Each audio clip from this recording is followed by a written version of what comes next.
ดึงซ่องๆที่ตรงนี้ก็ซ่องอันนี้น้ำดื่มตุกเขาให้เดี๋ยวบ้านตุกได้ตุกเอาตุกอันนี้ตุกตัวเองแต่ว่าเขาย่านเขายาเซ่มันนอนรับกินซ่องวันที่ซ่องเขาไปสมัครเวียกทุกวันอาทิตย์นั้นจะไปไล่พยุกินคนถึงวันอาทิตย์28กับวันผู้หญิงแม่นบ่พวกเจ้าทำนายอยู่ไทยจะ2 คนเลย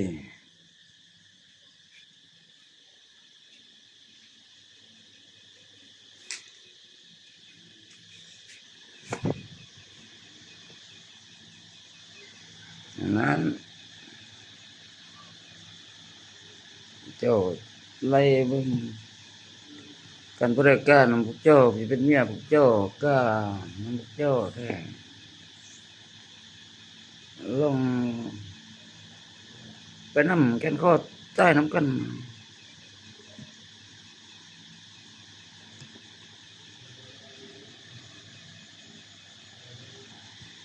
บ่น่าคงสักนี่บ่ทำเกิดมันก็คิดง่ายๆก็สิมาโต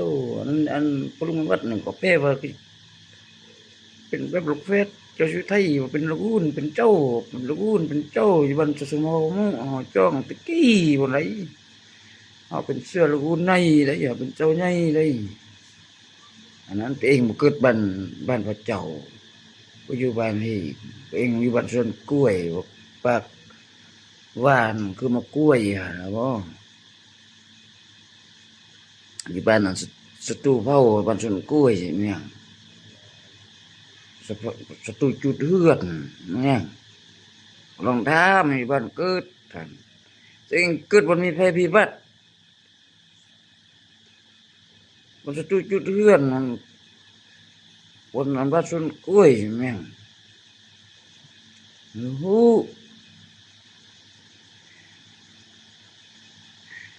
อันนั้นต้องถามเขาพลุงเจอแม่